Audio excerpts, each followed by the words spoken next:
오늘도 하나님의 은혜가 저와 여러분에게 함께하기를 기원합니다. 로마서는 사도 바울이 로마 교회에 보낸 편지입니다. 로마 교회는 유대인과 이방인으로 구성된 교회입니다. 교회에 보낸 편지이니 어떤 의미에서는 다 아는 내용일 수 있습니다. 또 한편으로는 하나님께서 이 편지를 성경이 되게 하셨으니까 교회가 반드시 알아야 하는 내용이기도 합니다. 지난주에 우리는 할례자냐 무할례자냐가 중요한 게 아니라는 것을 보았습니다. 중요한 것은 무엇이었냐면 하나님의 약속을 믿는 믿음이었습니다. 이 믿음을 나타내는 것이 할례인 것입니다. 이 믿음을 나타내는 것이 오늘날 세례인 것입니다. 그리고 두 번째로 중요한 것은 하나님께서 약속을 따라 보내신 예수님을 믿는 믿음과 예수님의 말씀을 따라 살아내려 하는 우리의 삶이 중요하다고 말씀을 드렸습니다. 그리고 우리의 삶을 보면은 그냥 아무것도 없이 내 삶을 가만 보면은 나는 이 정도면 잘 살고 있어라고 착각을 할 수가 있습니다. 그러나 하나님의 율법에 내 삶을 비추어 보면 그렇지 않다라는 것이 아주 적나라하게 드러난다 하였습니다. 그게 지난주 마지막에 읽었던 20절 말씀이었습니다.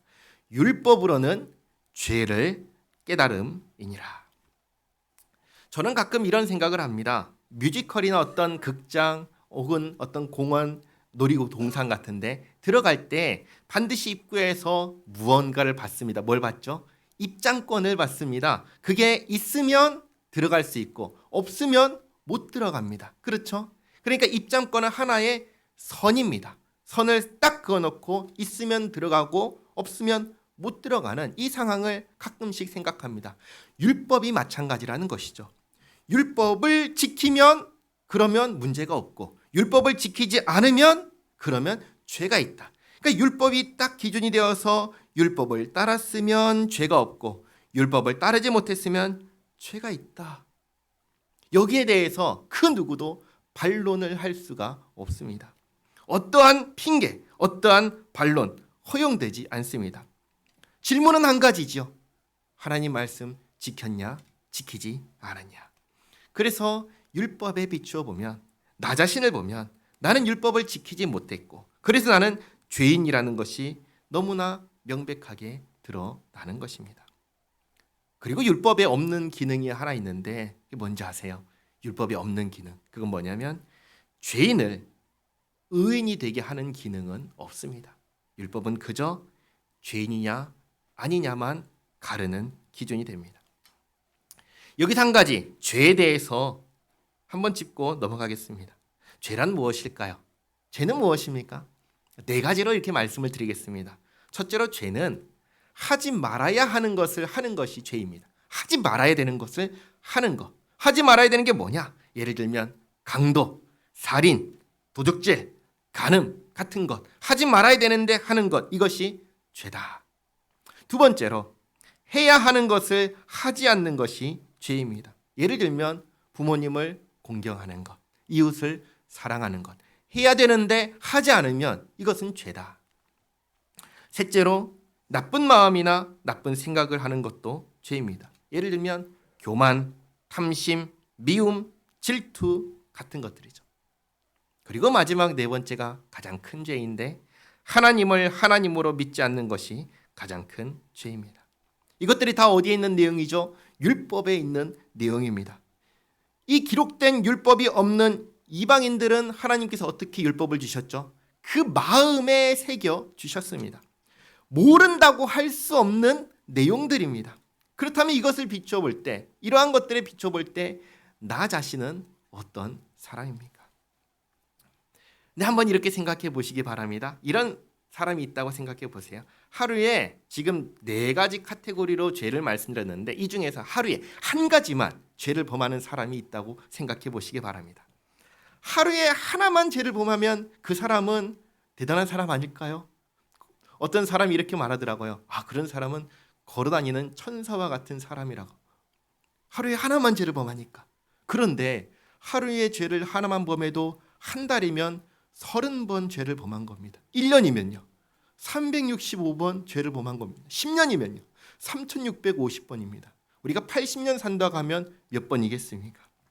24,000번 넘는 죄를 범하는 것입니다. 그야말로 죄 덩어리라고 할 수 있을 것입니다. 그만큼 우리는 어떠한 사람입니까? 죄 덩어리가 누구입니까? 바로 나 자신입니다. 내가 죄 덩어리입니다. 그리고 우리 모두가 다 알다시피 죄인은 반드시 무엇을 치러야 되죠? 죄값을 치러야 됩니다. 죄값을 치르지 않은 죄인이 자유롭게 돌아다니는 것을 우리가 보면 우린 다 이러한 생각을 합니다. 이 세상은 잘못되어서 뭔가 문제가 있어라고 생각합니다. 왜죠? 죄인은 죄값을 받아야 되니까. 그러니까 우리는 모두 다 최소한의 정의에 대한 생각을 다 가지고 있는 것입니다. 그럼 이 생각과 이 기준에 비추어서 나 자신을 적용해 보면은 나는 어떤 사람입니까? 나 역시도 벌받아 마땅한 사람이라는 것이 아주 분명하게 드러납니다. 율법에 비추어 우리는 이미 멸망이 확정된 사람이고 사실상 미래에 대한 어떠한 소망도 없는 사람입니다. 그래서 이게 전부라면, 그래서 죽으면 벌 받을 것이 뻔하다면 한번 생각해 보시기 바랍니다. 우리 죽어서 벌 받는 게 뻔하다면 이 땅에 살 때 죄 짓지 않기 위해서 하는 모든 수고와 노력이 의미가 있을까요? 의미가 없는 것이죠. 아무리 노력해도 내가 죽으면 벌 받는 게 확정인데, 아무리 노력해서 지옥 가는 게 확정이라면 내가 이 땅 가운데 그렇게 잘하려고 하는 모든 수고와 애씀과 노력이 무슨 의미가 있겠습니까? 그냥 내 마음대로 내 멋대로 허랑방탕하게 살아도 누구도 나에게 그러면 안 된다라고 말하지 못할 겁니다. 왜죠? 그렇게 살든 살지 않든 간에 지옥 가는 게 확정되어 있기 때문입니다. 그래서 소망이 없는 인생은 지옥 그 자체입니다. 그런데 놀랍게도 하나님께서는 우리를 그렇게 내버려 두지 않으셨습니다. 사도 바울이 이야기하는 것이 바로 이것입니다. 21절에 이렇게 얘기하죠. 이제는 율법 외에 하나님의 한 의가 나타났으니 율법과 선지자들에게 증거를 받은 것이라. 다시 말해 이 성경이 증언한 약속한 하나님의 한 의가 나타났다는 겁니다. 그게 무엇입니까? 그게 누구입니까? 바로 예수 그리스도이십니다. 세상 사람들이 예수님에 대해서 오해하는 것이 많이 있습니다. 많이 있는데 그 중에 대표적인 한 가지가 가장 큰 오해인데 뭔지 아세요? 예수님께서 마치 공자나 맹자나 혹은 석가모니처럼 사람들에게 무언가를 깨우쳐주기 위해서 오신 분이시다라고 착각합니다. 가장 큰 오해이자 착각입니다. 예수님은 우리에게 어떠한 가르침을 주기 위해서 오신 분이 전혀 아닙니다. 예수님께서 하신 모든 말씀은 다 구약 성경에 있는 내용입니다. 이웃사랑 구약 성경에 없을까요? 있습니다. 원수사랑 구약 성경에 없을까요? 있습니다. 세원약 구약 성경에 없을까요? 있습니다. 다 있습니다. 그러니까 예수님께서는 사실 구약 성경에 없는 전혀 새로운 가르침을 주기 위해서 오신 분이 전혀 아닙니다. 오히려 예수님은 이 땅에 오셔서 성경이 말씀하시는 그 본래의 뜻을 밝히 드러내주셨을 뿐입니다.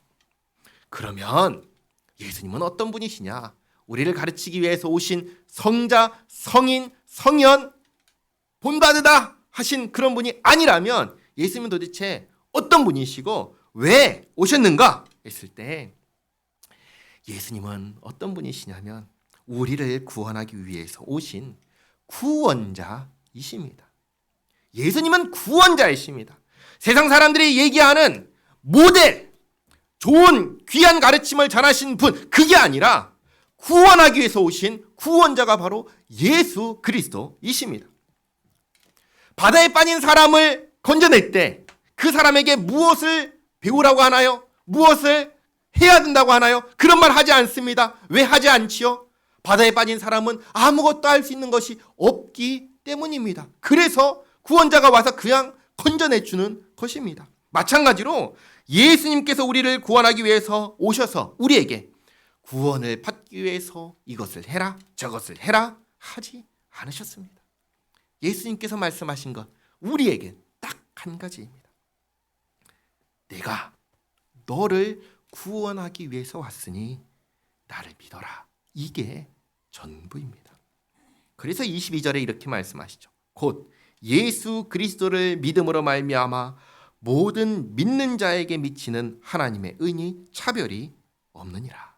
남자건 여자건 유대인이건 헬라인이건 할례자건 무할례자건 간에 또 죄가 너무나 많고 혹은 너무나 적던 간에 상관없이 그 누구도 차별하지 않으십니다. 요구하시는 것은 딱 한 가지입니다.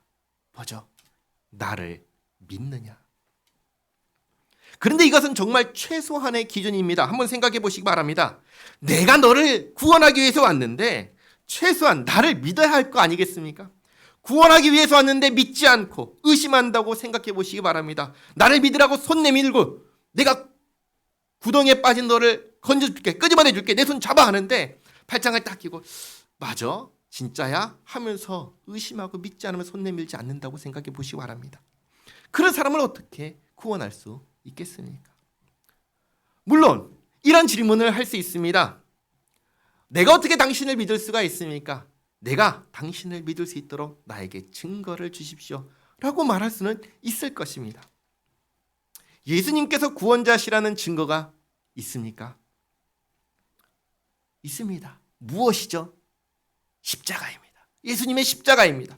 예수님께서 십자가에서 죽으시기 전에 예수님께서는 이렇게 말씀하셨습니다.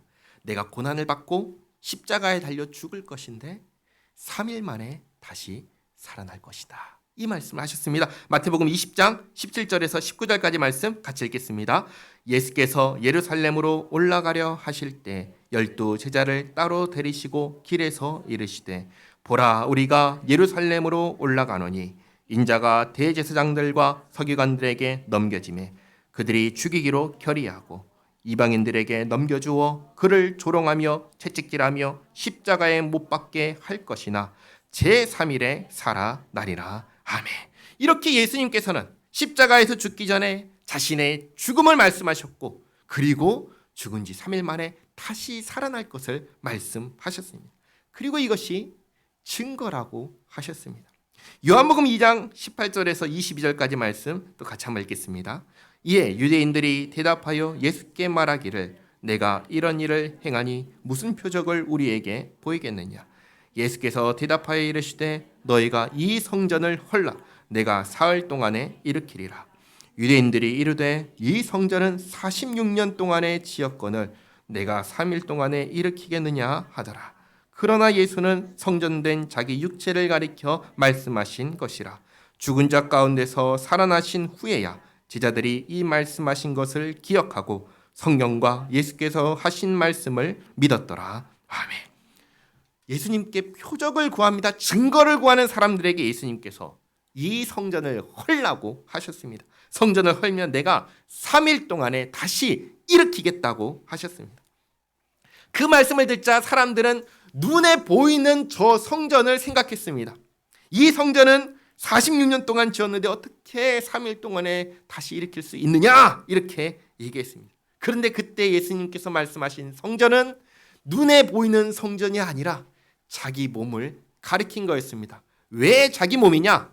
성전은 어떤 곳입니까? 하나님께서 거하신 곳이 성전입니다. 하나님께서 계시지 않는 건물은 그것이 성전일까요? 성전일 수가 없지요.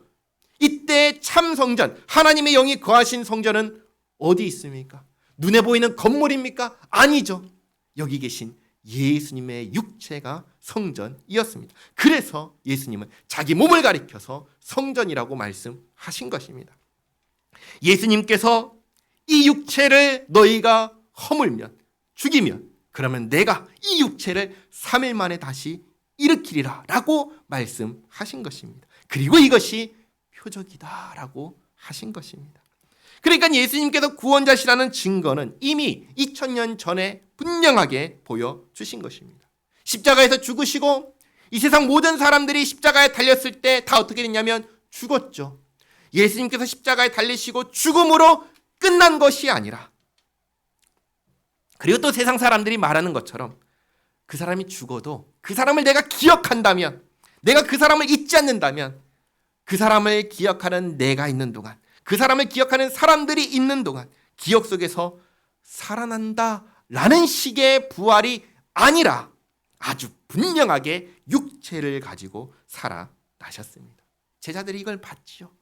믿었다라고 합니다. 이렇게 예수님께서는 우리를 구원하기 위해서 오셨고, 십자가에서 죽으심으로 우리의 구원을 이루셨고, 부활하심으로 증명하셨습니다. 그리고 말씀하시는 겁니다. 나를 믿느냐. 23절에 모든 사람이 죄를 범하였음에 하나님의 영광에 이르지 못하다니 그리스도 예수 안에 있는 속량으로, 속량, 나의 죄값을 대신 치러주는 것을 속량이라고 합니다. 속량으로 말미암아 하나님의 은혜로 값없이, 내가 치른 값이 없이라는 것입니다. 내가 치른 값이 없이 예수님께서 대신 값을 치러주셨으니까 내가 치른 값을 치른 것이 없이 그 은혜로 의롭다 하심을 얻은 자 되었느니라. 우리는 본래 죄인인데 예수님 안에서 의인이 되었습니다. 이 예수를 하나님이 그의 피로써 믿음으로 말미암는 화목 제물로 세우셨으니, 잡으시기 바랍니다. 하나님과 사람 사이에는 서로 닿을 수가 없는 벽이 있습니다. 이 벽은 우리의 죄 때문에 생긴 벽입니다. 한번 보시기 바랍니다. 하나님은 거룩하신가요? 부정하신가요? 거룩하십니다. 그것도 그냥 거룩하신가요? 지극히 거룩하신가요? 지극히 거룩하십니다. 하나님은 지극히 거룩하십니다. 그런데 사람은 어떻습니까? 부정합니다. 그것도 지극히 부정합니다. 그렇잖아요? 자, 그러면 거룩하신 하나님 앞에 부정한 사람이 다가가면 무슨 일이 일어날까요? 수요일날 레위기를 말씀을 쭉 보았을 때 레위기에서 무슨 말씀하셨냐면, 거룩한 것 앞에 부정한 것이 다가가면 거룩한 것이 떠나거나 아니면 부정이 소멸된다라고 레위기는 가르쳐줍니다. 자, 그러면 거룩하신 하나님 앞에 우리가 다가가면 어떻게 될까요? 하나님이 떠나실까요? 어디로 떠나실까요? 떠나실 수가 없죠. 그러면 하나님은 그대로 계시면 우리에게 무슨 일이 일어날까요? 우리가 죽어버리는 겁니다. 우리가 부정하기 때문에 거룩하신 하나님 앞에서는 우리가 살 수가 없는 거예요. 소멸되어 버리는 겁니다. 우리는 하나님 앞에 설 수 없는 죄인입니다. 우리가 할 수 있는 것이 죽는 거 말고는 없는 사람이 우리입니다. 그런데 예수님께서 하나님과 우리 사이에 제물로 오셨습니다. 그래서 우리가 예수님 때문에 하나님 앞에 탐대히 나갈 수 있게 된 것입니다. 이 일을 하셨기에 예수님께서 여기에서 화목 제물, 하나님과 우리 사이를 화목하게 만들기 위한 제물. 왜 제물이에요? 죽어야 되잖아요. 예수님께서 죽으셨잖아요. 그래서 우리를 위한 화목 제물이 되셨다라고 하는 것입니다. 그리고 25절 하반절에 이는 하나님께서 길이 참으시는 중에 전에 지은 죄를 간과하심으로 자기의 의로우심을 나타내려 하심이니. 이것도 무슨 말씀이냐면, 간과하신다는 말은 뭐냐면 내버려 두신다는 말이에요. 내버려 두신다. 그런데 한번 보시기 바랍니다. 본래는 죄를 범하면 어떻게 해야 되죠? 버려야 되잖아요. 죄를 범하면 바로 처벌해야 되는데 하나님께서 처벌하지 않고 내버려 두셨다라고 하는 겁니다. 무슨 말일까요? 이것은 그냥 방치했다는 것이 아니라 미뤄두셨다는 거예요. 처벌하기를 연기하셨다는 거예요. 자, 첫사람 아담의 범죄를 한번 생각해 보시기 바랍니다. 첫사람 아담. 하나님께서 아담에게 명령하시고 명령을 어기면 그날 반드시 죽는다라고 하나님께서 경고하셨습니다. 그런데 실제로 아담이 죄를 범하고 죽은 것은 언제죠? 죄를 범한 그 순간 그 즉시 죽었나요? 아니면 한참 후에 죽었나요? 얼마나 한참인가요? 아담이 몇 세에 죽었다고 하냐면 930세에 죽었다고 합니다. 그러면 몇 년을 산 거예요? 900년 이상 산 겁니다. 죄를 범했지만 처벌을 연기하신 거예요. 처벌을 미루신 것, 연기하신 것을 간과하셨다라고 하는 겁니다. 자, 그러면 죄를 범하고 즉시 처벌해야 되는데 이 처벌을 뒤로 쭉 미루면서 연기하셨으면 이 사이에 하나님께서 무엇을 하셨을까요? 이 사이에 하나님께서 뭘 하셨냐면 구원을 약속하시고 구원하는 일을 하신 것입니다. 아담이 범죄한 그날 하나님께서 즉시 심판하셨습니다. 근데 그때 무엇을 말씀하셨냐면 여자의 후손을 통한 구원을 약속하셨습니다. 그리고 그 약속대로 구원자를 여자의 후손으로 태어나게 하신 것입니다. 그리고 십자가에 못 박아 죽게 하심으로 예수님을 구원자를 믿는 자의 죄벌을 대신 받게 하시고 그 예수님을 믿는 모든 사람을 의롭다 여김을 받게 하신 것입니다. 이 일이 이루어질 때까지 약속하시고 죄인을 벌하지 않으시고 내버려 두시고 길이 참으시다가 하나님은 공의 하나님이시니까 벌하셔야 되는데 이것을 참고 미루시다가 연기하시다가 마침내 때가 되었을 때 구원자를 보내서 그 약속을 이루신 것입니다. 구원하신 것입니다. 그래서 26절에 곧 이때 자기의 의로우심을 나타내사 자기도 의로우시며 또한 예수 믿는 자를 의롭다 하려 하심이라. 그런즉 자랑할 때가 어디냐? 있을 수가 없느니라. 무슨 법으로냐? 행위로냐? 아니라 오직 믿음의 법으로니라. 그러므로 사람이 의롭다 하심을 얻는 것은 율법의 행위에 있지 않고 믿음으로 되는 줄 우리가 인정하노라.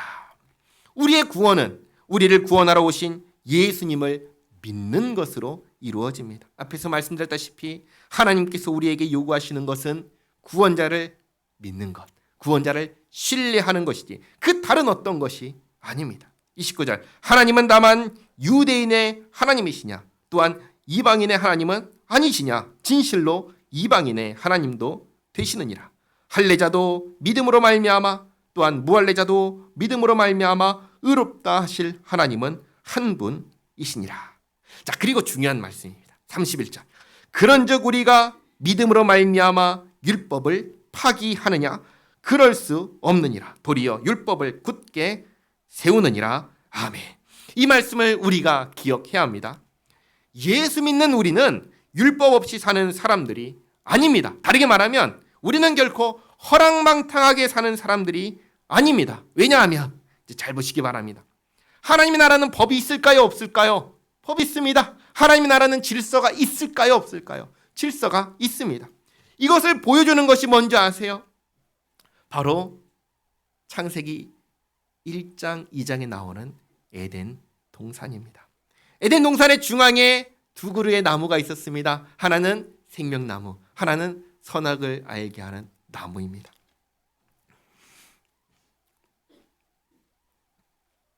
하나님께서 거기에 사람을 두셨습니다. 그리고 사람에게 세 가지를 말씀하셨습니다. 첫 번째는 이 동산을 경작하고 지키라 하셨습니다. 첫 번째 말씀. 두 번째 말씀, 동산에 있는 모든 나무의 실과 내가 마음대로 먹어라. 두 번째 말씀하셨습니다. 그리고 세 번째 말씀, 동산 중앙에 있는 선악을 알게 하는 나무의 열매는 먹지 말아라. 먹는 날에는 반드시 죽는다. 세 가지 말씀을 하셨습니다. 이 하나님의 말씀은 무엇일까요? 법입니다. 법입니다. 그러니까 동산을 경작하고 지키는 것도 여기 있는 모든 것을 마음대로 먹을 수 있는 것도 그리고 선악을 알게 하는 나무 열매 먹지 말라고 하신 것도 전부 다 하나님의 명령, 법인 겁니다. 사람이 지켜야 하는 하나님께서 주신 지켜야 하는 명령입니다. 에덴 동산은 뭐죠? 하나님의 나라를 가리킵니다. 거기서 지금 하신 하나님의 말씀, 명령은 뭐예요? 하나님의 법입니다. 그러니까 하나님의 나라에는 법도 있고 질서가 있다는 것을 이미 이 에덴 동산에서 분명하게 보여주신 것입니다. 하나님께서 첫사람 아담이 범죄했을 때 여자의 후손이라는 이름으로 구원자를 약속하셨습니다. 그리고 약속대로 구원자를 여자의 후손으로 태어나게 하셨습니다. 그리고 구원자를 믿는 모든 사람을 다 구원해 주셨습니다. 구원하셨다는 말은 동산에서 쫓겨난, 하나님 나라에서 쫓겨난 사람들을 다시 어디로 들어보내게 하셨다는 거예요. 하나님의 나라로 돌아오게 하셨다는 겁니다. 사탄의 권세, 사탄의 지배 안에 있던 사람들을 거기서 끄집어내서 하나님의 사랑하시는 아들의 나라에서 살게 해 주셨다는 것입니다. 예수 믿는 모든 사람들은 지금 어디에 살고 있습니까? 하나님의 나라에 살고 있는 것입니다. 구원받은 모든 사람들, 예수 믿는 사람은 천국 백성입니다. 구원받고 하나님의 법을 지키고 하나님의 질서를 따라 사는 사람이 예수 믿는 사람입니다. 그러니 어떻게 율법을 파기할 수 있겠습니까? 그럴 수가 없는 것입니다. 그러면 사도 바울이 마지막에 뭐라고 했냐면 우리는 도리어 율법을 굳게 세운다라고 하였습니다. 우리는 어떻게 율법을 굳게 세웁니까? 우리는 살면서 어떻게 해서 하나님의 말씀, 율법을 굳게 세웁니까? 우리는 어떻게 하나님의 말씀을 지키고 하나님의 질서를 따라 삽니까? 오늘 기억하시기 바랍니다. 우리는 어떻게 율법을 굳게 세우냐면 매 순간순간마다 나를 구원하신 예수님을 의지하는 것으로 율법을 굳게 세웁니다. 예수님을 의지하는 것은 두 가지 모습으로 나타납니다. 모든 성도에게 나타나야 되는 두 가지 모습인 겁니다. 첫 번째는 뭐냐면 말씀을 읽는 것입니다. 성경 말씀을 읽는 것입니다. 말씀을 읽어야 우리가 뭘 알 수 있죠? 하나님의 뜻이 무엇인지 알 수 있습니다. 예수님께서 우리에게 무엇을 요구하시는지 알 수가 있습니다. 말씀을 읽지 않는 사람은 하나님의 법도 모르고 하나님의 명령도 모릅니다. 알 수가 없습니다. 어떻게 알 수 있겠습니까? 하나님의 말씀을 읽는 것, 그것이 율법을 굳게 세우는 첫 번째입니다. 그리고 두 번째는 무엇일까요? 말씀과 당연히 따라 나온 게 뭐죠? 기도입니다. 기도하는 것은 내가 이제 말씀을 알았으니까 그 말씀대로 살아야 되는데 보시기 바랍니다. 나에게 그 말씀대로 살 능력이 있나요? 힘이 있나요? 아무것도 없습니다. 오늘 우리 장로님 대표기도 하실 때 세상이 얼마나 우리에게 힘들게 악하게 다가오는지 모른다고 기도하셨죠. 그 악한 세상을 우리가 말씀 가지고 살아내기 위해서는 무엇이 필요합니까? 하나님의 도우심이 필요하죠. 그 도우심을 구하는 게 뭔가요? 기도하는 것입니다. 그러니까 우리가 이제 하나님의 백성으로 하나님 나라에 사는 구원받은 백성으로 이 땅을 살아갈 때 하나님의 말씀을 내 삶 가운데 굳게 세우기 위해서 필요한 두 가지, 하나님 말씀을 읽는 것, 주야로 묵상하는 것. 그래서 신명기 말씀을 보면은 왕이 되면 반드시 율법을 필사해서 침상 옆에 두고 아침 저녁으로 가까이 하며 읽으라고 말씀하신 것입니다. 그런데 우리가 어떤 사람입니까? 예수님 안에서 왕 같은 제사장 아닙니까? 우린 다 예수님 안에서 하나님의 왕자와 공주 아닙니까? 그럼 우리가 가까이 해야 되는 게 뭡니까? 말씀이죠. 그 말씀을 가지고 세상을 살아갈 때 이 말씀대로 살아갈 수 있도록 도와주시옵소서. 기도하는 것입니다. 이 두 가지가 우리 삶에 실제로 있을 때 우리는 마지막에 사도 바울이 얘기한 것처럼 우리는 율법을 굳게 세우느니라, 이 말씀에 아멘으로 화답할 수 있을 것입니다. 이 두 가지가 우리의 삶 가운데 있어서 율법을 굳게 세우며 하나님의 영광을 이 땅 가운데 드러내며 살아가는 우리 모두가 되기를 바랍니다. 기도하겠습니다. 하나님 감사합니다. 첫사람 아담이 범죄했을 때 즉시 죽음으로 모든 것을 끝내지 않으시고 오히려 구원자를 약속하시고 약속하신 구원자가 오기까지 죄벌을 미뤄주신 은혜에 감사드립니다. 어떤 죄인이라도 어떤 악한 사람이라도 상관하지 않으시고 다만 약속대로 보내주신 구원자를 믿는 믿음만 있다면 어떤 죄인이라도 구원해 주시는 그 은혜에 감사드립니다. 오늘 우리가 우리 자신은 어떠한 사람인지 보았습니다. 세상의 관점, 세상의 기준으로 볼 때에는 죄가 안 보이지만 하나님의 율법에 비추어 볼 때에는 그야말로 죄덩어리임을 깨닫습니다. 우리도 지옥에 가야 마땅할 아무런 소망이 없는 존재인데 그런 우리를 불쌍히 여겨주셔서 또 사랑하셔서 아들 예수님 보내주시고 십자가에서 우리의 모든 죄악을 사하여 주신 은혜에 감사합니다. 또 예수님을 믿는 믿음 안에서 하나님의 아들과 딸이 되게 하신 은혜에 감사합니다. 모든 것이 하나님의 은혜입니다. 이 은혜를 마음에 간직하며 살기 원합니다. 나를 구원하신 예수님을 의지하며 살기 원합니다. 오늘 말씀대로 말씀을 읽고 기도하며 주님을 의지하며 살기 원하오니 주님 도와주시옵소서. 우리의 매일의 삶이 주님의 성령님의 인도하심을 받으며 주님과 함께 살아가는 복된 삶이 되게 하옵소서. 예수님의 이름으로 기도하옵나이다. 아멘.